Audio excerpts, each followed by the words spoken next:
இந்த தொகுதியில மேட்டூர் தொகுதியில மட்டுமல்ல சேலம் மாவட்டத்தில் எவ்வளவு திட்டங்கள். நம்முடைய மேட்டூர் உபரிநீர் திட்டம் கொண்டு வந்தது யாரு?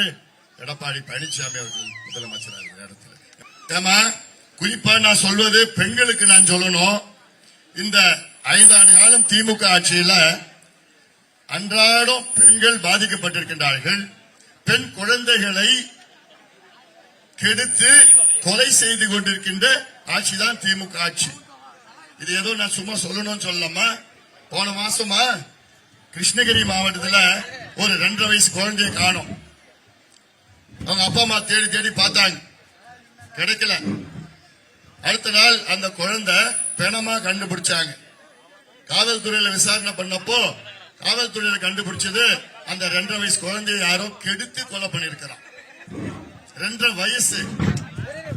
அது யாருன்னு கண்டுபிடிச்சாங்க? அவன் தான் திமுகவுடைய கிருஷ்ணகிரி மாவட்ட இளைஞர் சங்க நிர்வாகி. இப்படி மனித மிருகங்கள் திமுக இருக்கிறாங்க.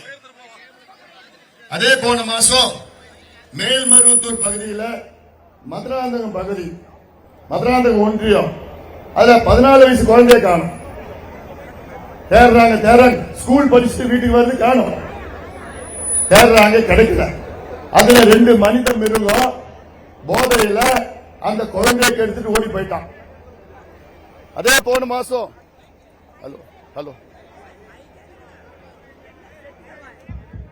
அதே போன மாசம் தூத்துக்குடி மாவட்டம் தென் மாவட்டத்தில் விளாத்திக்குளம் பகுதியில் 12வது படிச்சு இருக்கின்ற ஒரு பெண் காலையில பரீட்சை எழுதிட்டு வந்திருக்கு. 12வது பரீட்சை எழுதிட்டு வீட்டுக்கு வருதுன்னா வீட்டுக்கு வரல. எங்க போச்சுன்னு தெரியல. தேடுறாங்க.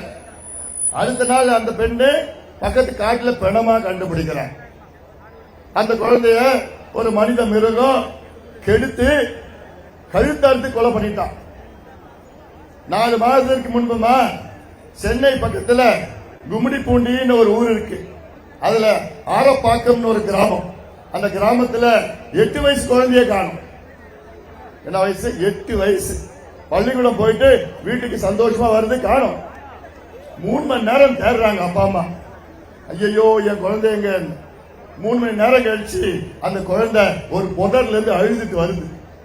அது பார்த்தா சட்டையெல்லாம் கிழிஞ்சி, மூஞ்சில எல்லாம் அப்படியே கீறி, ரத்த காயம் கீறி வச்சிருக்கிறா, மார்பிள் எல்லாம் கீறி வச்சிருக்கிறா. ஒரு மனித மிருகம் 8 வயசு குழந்தைய கெடுத்து ஓடி போயிட்டான் போதையில. இது அன்றாடம் தமிழ்நாட்டில் நடந்துட்டு இருக்குமா? இது ஏதோ நான் சும்மா சொல்லணும்னு சொல்லல. நாளைக்கு இது நம்ம குழந்தைக்கு நடக்காது என்ன நிச்சயம்? நம்ம பொண்ணுக்கு நடக்காது என்ன நிச்சயம்? நம்ம பேத்திக்கு நடக்காது என்ன நிச்சயம்?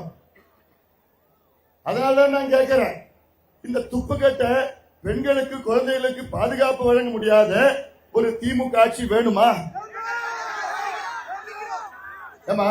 நானும் 3 பெண்ணுகளுக்கு அப்பா. எனக்கு 3 பொண்ணு பிள்ளைங்க. எனக்கு அந்த ஆதங்கம், எனக்கு அந்த பயம். அந்த ஆதங்கத்தில் தான் நான் சொல்றேன், ஒரு ஓட்டு கூட தமிழ்நாட்டில் உள்ள தாய்மார்கள் திமுகவுக்கு போடாதீங்க. இப்படி ஒரு மானங்கட்ட கட்சி தமிழ்நாடு இது வரைக்கும் பார்த்தது கிடையாது. இதுக்கு முன்பு இருந்த திமுக வேறு, கலைஞர் திமுக வேறு. ஆனால் இப்ப ஸ்டாலின் திமுக ஒண்ணுமே நடக்கல.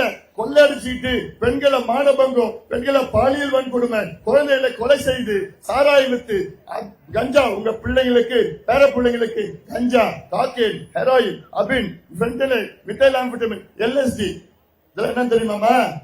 வெள்ளக்காரன் பயன்படுத்துகின்ற போதை மாத்திரை, போதை ஊசி, போதை பவுடர். இது உங்க கிராமத்தில் வித்துட்டு இருக்கிறாங்க திமுக காரன். ஸ்டாலின் அவர்களுக்கு என்ன நடக்குதுன்னு கூட தெரியல. பொம்மைமா அவர் பொம்மையா வச்சிருக்கிறாங்க, வச்சுக்கிட்டு அவரை சுத்தி கொள்ளடிச்சிட்டு இருக்கிறாங்க. இதை நீங்க புரிஞ்சுக்கணும். கலைஞர் ஆட்சி காலத்து அது வேற திமுக. கலைஞருக்கு விஷயம் தெரிஞ்சது, ஏதோ தெரியும், ஒரு நடவடிக்கை எடுப்பார்.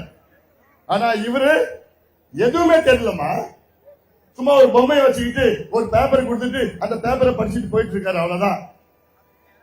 சுத்தி சாராயம் விற்கிறான் ஒருத்தன், கள்ளச்சாராயம் விற்கிறான், டாஸ்மார்க் சரக்கு 24 மணி நேரம் சந்து கடையில விற்கிறான், கஞ்சா விற்கிறான், ஒருத்தர் எல்லாமே கொள்ள அடிக்கிறான். கான்ட்ராக்ட்ல கொள்ள, ரோட்ல கொள்ள, பிரிட்ஜ்ல கொள்ள, சத்துணவுல கொள்ள, அரிசியில கொள்ள, நெல்லுல கொள்ள,